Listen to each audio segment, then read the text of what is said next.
UP Maggi, মানে UP থেকে এসছে সেটা নয়, মানে দোকান থেকেই কিনে নিয়ে এসছি ছোটো ছোটো ম্যাগি। তো ম্যাগিটা একরকমভাবে আমি রান্না করছি, এটা তোমরা দেখতে থাকো কীভাবে রান্না করছি। প্রথমে আমি জলটা বসিয়ে দিয়েছি, দিয়ে দেখো দুটো ম্যাগি দিয়ে দিচ্ছি। ম্যাগিটা সেদ্ধ হয়ে গেছে, এবার আমি ঢাকাইটা জলটা ঝরিয়ে নিচ্ছি।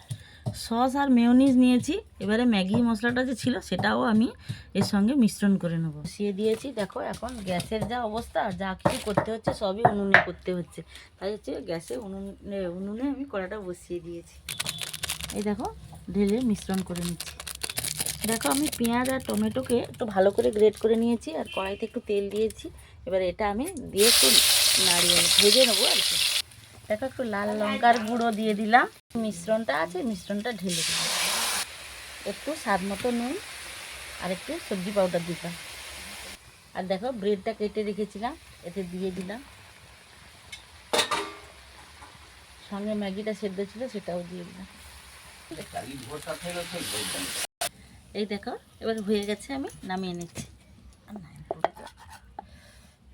ওয়াও কি সুন্দর লাগছে, খুব সুন্দর হয়েছে, দেখতে সুন্দর। দেখতে সুন্দর, এবার খেতে কেমন হবে আমি জানি না, অবশ্যই এটা একটা টিফিন বলো নাস্তা বলো, ভিডিওটা চালু কর, রান্নাটা হয়ে যায়। হয়ে গেছে আমার রান্নাটা, কেমন হয়েছে অবশ্যই তোমরা বলবে। তো টিফিনের টাইমে এই রান্নাটা খেতে ভালো লাগে, হ্যাঁ এটা খুব কম সময়ের ভিতরে হয়ে যায়, তোমাদেরকে বললাম। আর উপর দিয়ে একটু ধনেপাতা ছড়িয়ে দিয়েছি।